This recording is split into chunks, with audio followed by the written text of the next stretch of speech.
कागज पर सबसे कठिन इंटरव्यू है, लेकिन जैसे ही उम्मीदवारों को टेस्ट पेपर मिला वे हैरान रह गए, क्योंकि टेस्ट पेपर एक खाली सफेद कागज निकला जिस पर कुछ भी नहीं लिखा था। उम्मीदवार इससे बहुत हैरान हुए, लेकिन बोलने की हिम्मत नहीं की, क्योंकि परीक्षा शुरू होने से पहले परीक्षक ने 3 सख्त नियमों की घोषणा की थी। परीक्षक या गार्ड से बात मत करो, कमरा मत छोड़ो, टेस्ट पेपर को गंदा मत करो। इनमें से कोई एक नियम तोड़ने पर परीक्षा रद्द। और इस इंटरव्यू का सिर्फ एक ही सही जवाब है। शुभकामनाएं महानुभावों। यह सुनकर सभी चुप रह गए, क्योंकि परीक्षा का पहला नियम था कि परीक्षक से बात नहीं करनी है। देखकर कि कोई जवाब नहीं दे रहा, परीक्षक ने 80 मिनट का टाइमर शुरू किया और कक्ष छोड़ दिया। खाली पेपर देखकर किसी को समझ नहीं आया क्या करें और सवाल क्या है। लगता है 8 लाख सालाना वेतन वाली इस नौकरी को पाना इतना आसान नहीं है। समय बीतने के साथ एक महिला से रहा नहीं गया। उसे लगा कंपनी उनसे करियर रिपोर्ट लिखवाना चाहती है, तो उसने बिना हिचक लिखना शुरू किया। लेकिन पहली लाइन पूरी करने से पहले ही परीक्षक उसके पास आया और एक शब्द कहे बिना उसे बाहर निकाल दिया। दरअसल उसने परीक्षा का तीसरा नियम तोड़ा था, पेपर को गंदा किया था।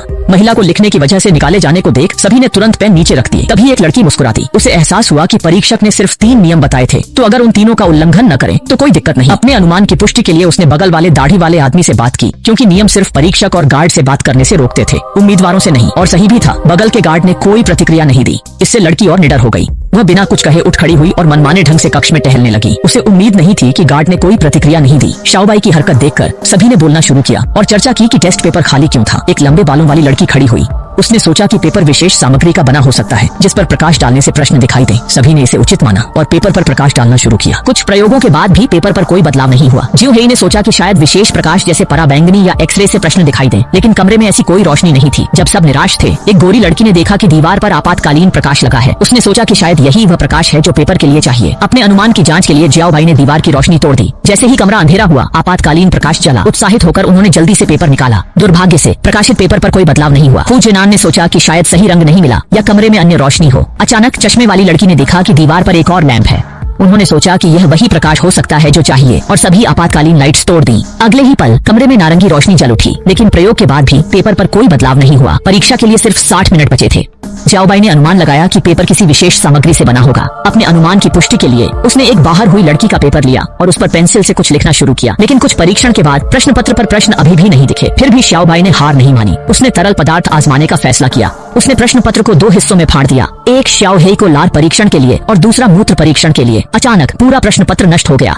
वांछित प्रश्न अभी भी नहीं दिखे। तभी जियाओबाई ने देखा कि एक चश्मे वाला आदमी न उठा था, न कुछ बोला था। लेकिन जब सब उसके पास पहुंचे, उस आदमी ने कुछ अजीब कहा। नहीं नहीं नहीं, उसने प्रश्न पत्र दिखाने का तरीका बताया, पर किसी को समझ नहीं आया। जियाओबाई को लगा कि कंपनी उनका मजाक उड़ा रही है, उन्हें यहाँ बुलाकर छला जा रहा है। लेकिन चश्मे वाली लड़की ऐसा नहीं मानती थी। उसे कंपनी के बारे में पता था। यह कंपनी दक्षता पर ध्यान देती है, उन्हें प्रतिभा की जरूरत है। यह साक्षात्कार वास्तविक है। परीक्षक की बात याद कर सभी उत्साहित हो गए। शायद रहस्य सुरक्षा कर्मी में छिपा है। नियम कहते हैं कि सुरक्षा कर्मी से बात नहीं कर सकते, पर छू सकते हैं। महिला ने उसे छुआ। उसकी जेब से एक लाइटर निकाला। वह धुआं सेंसर को गर्म करना चाहती थी ताकि छत से पानी गिरे। जियाओ हेई ने कहा, यह काम नहीं करेगा। उन्होंने पहले तरल पदार्थ से कोशिश की थी। महिला ने कहा, क्या हो अगर सेंसर में पानी नहीं बल्कि कोई विशेष तरल हो। सभी उत्सुक थे, पर जब महिला मेज पर चढ़ी, ऊंचाई कम पड़ी। जियाओबाई जल्दी से प्रश्न पत्र लाई। महिला ने प्रश्न पत्र जलाया। सेंसर सक्रिय हुआ, पर छिड़का गया तरल साधारण पानी था। जब सब निराश थे, सुरक्षा कर्मी आया और महिला को बाहर ले गया। दरअसल जियाओबाई का प्रश्न पत्र था जो वह लाई थी। जियाओबाई की स्वार्थी हरकत पर जियाओ हेई गुस्सा था, पर अचानक लाइट की आवाज, नियंत्रण प्रणाली चालू हो गई और रोशनी फिर से जल गई। अप्रत्याशित रूप से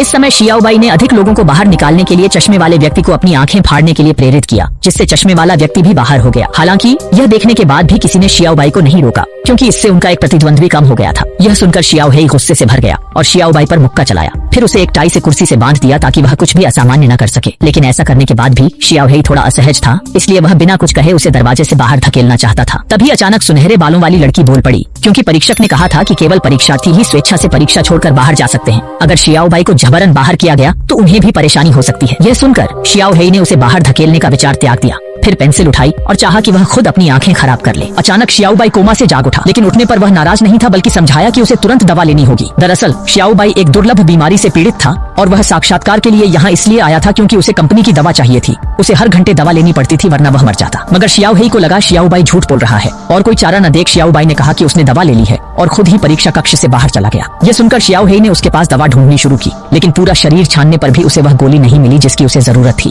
दरअसल उसे पहले से ही शक था कि चश्मे वाली लड़की कंपनी की भेजी जासूस है, वरना वह कंपनी के बारे में इतना कुछ कैसे जान सकती थी। और थोड़ी सी भी असहमति पर उसे कुर्सी से बांध दिया।